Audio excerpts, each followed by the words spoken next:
ترکی کا مستقبل جمہوریت کے ساتھ ہے، اس لیے اس نے اپنے اقتدار کو جو ہے اپنے مستقبل اقتدار میں تبدیل کرنے کی بجائے اپنے اقتدار کو جو ہے وہ ترکی کو جو ماضی کے جو سیاسی عدم استحکام ہے اس سے نکال کر ایک نئے جمہوری عہد کے اندر داخل کرنے کا ذریعہ بنا لیا، اور اس طرح 1961 کے اندر جا کر اس نے ایک دستور دے دیا۔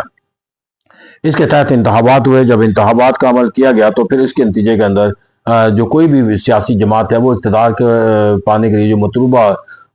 کامیابی تھی وہ حاصل نہ کر سکی۔ 4 بڑی اہم سیاسی جماعتیں تھیں، جس میں ڈیموکریٹک پارٹی بھی تھی، پیپلز پارٹی بھی تھی، ریپبلکن پارٹی بھی تھی، اور یہ تمام جماعتیں جو ہیں وہ فکری طور پر ایک دوسرے کے ساتھ ایک بہت بڑے ٹکراؤ کے جو کیفیت کے اندر جو ہے وہ تشکیل پاتی ہوئی نظر آتی تھی۔ اس کے نتیجے کے اندر جا کر جو ایک عمل ہے باہمی طور پر جو ہے وہ کوئی مشترکہ جو کوئلیشن کا گورنمنٹ ہے وہ ان کے لیے کامیاب کا تصور نہیں رکھتا تھا۔ تو جنرل گروسل نے پھر جو 1961 کے اندر جو آئین دیا تھا اس کے تحت انہوں نے خود اقتدار کے مسند کے اوپر جو ہے وہ فائز ہونے کا فیصلہ کیا، اور جو کوئلیشن وہ تمام سیاسی جماعتوں کو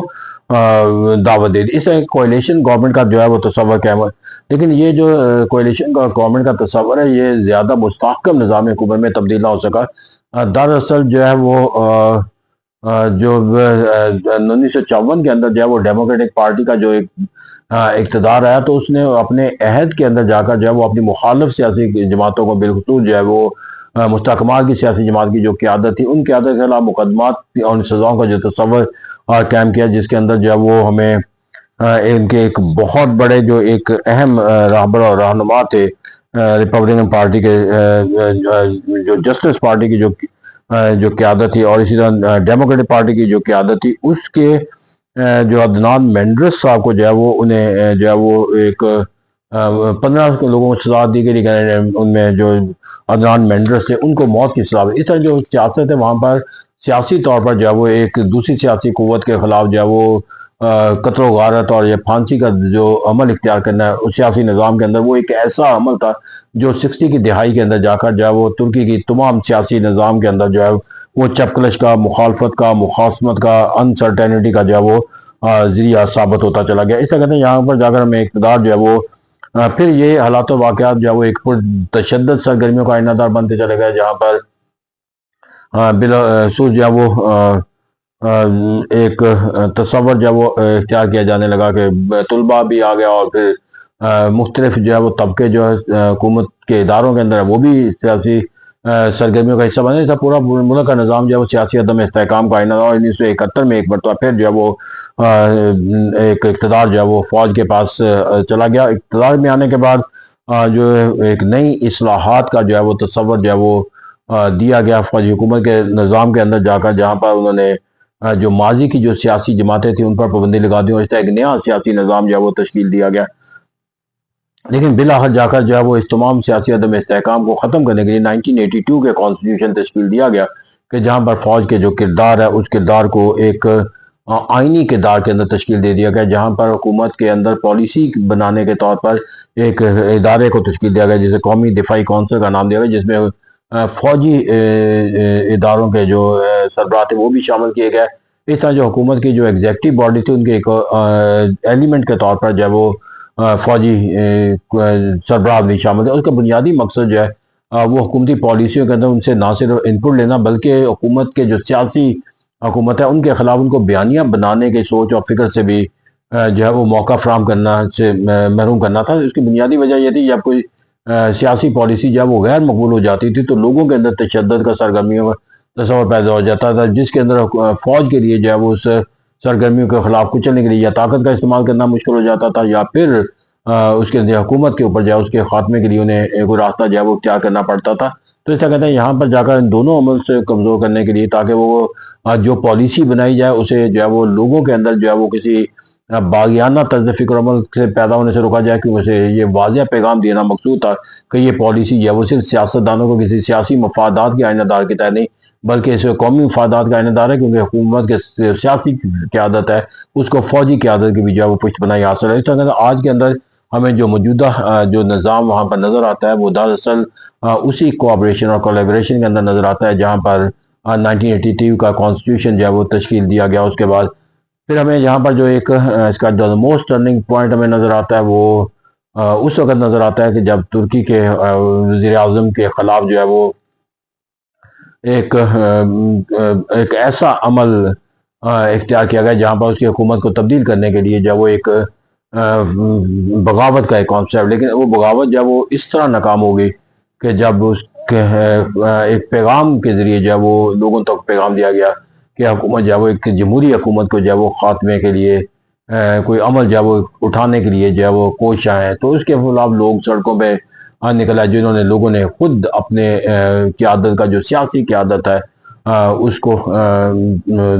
وہ شیلڈ فراہم کی کہ جو باغیانہ عمل تھا، اور اس کو باغیانہ عمل کو بھی کہا جاتا ہے کہ فوج کا عمل دخل نہیں تھا، بلکہ فوج کے اندر جو وہ ایک بغاوت تشکیل دی گئی جو غیر ملکی عناصر کی وجہ سے یا غیر ملکی طاقتوں کی جو ہے وہ اشیر بات کی وجہ سے کہہ گئی، اور ایک طبقے تو اس طرح جب یہ باغیانہ کوشش ناکام ہو گئی تو عملی طور پر یہ ثابت ہو گیا کہ ترکی کا جو مستقبل ہے وہ سیاسی نظام حکومت کے ساتھ ہے، غیر سیاسی عمل جو ہے وہ اب یہاں پر جو ہے وہ کامیابی کا جو ہے وہ آئینہ دار نہیں بن سکتا۔ تو اس طرح کہتے ہیں یہاں پر جو ترکی کا جو فوج کا جو کردار ہے سیاسی نظام کے اندر جو ہے وہ ہمیں جہاں ایک طرف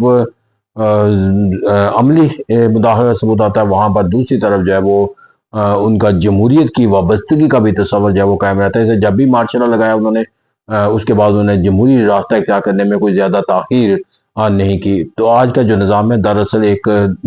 کوآپریشن اور کولیبریشن ایک رول ماڈل کے طور پر کہا جاتا ہے ان ممالک کے لیے جہاں پر سیاسی قوت جو ہے وہ عدم استحکام کا شکار ہونے کے نتیجے کے اندر کسی فوجی مداخلت کا آئینہ دار بن جاتی ہے، ان کے لیے ایک رول ماڈل کے طور پر دیا جاتا ہے کہ وہاں پر جا کر جو ہے وہ ایک ایسا نظام قائم کر سکے کہ جہاں پر جو ہے وہ اسٹیبلشمنٹ کا جو کردار ہے وہ ایک آئینی زاویہ کا آئینہ دار بنا دیا جائے، تاکہ حکومت کے پالیسی کے اندر ان کی سوچ اور فکر انپٹ کے طور پر لی جا سکے، اور ان کے اندر اقتدار حاصل کرنے کی جو وجوہات ہیں ان کو پیدا کرنے سے روکا جا سکے۔ Thank you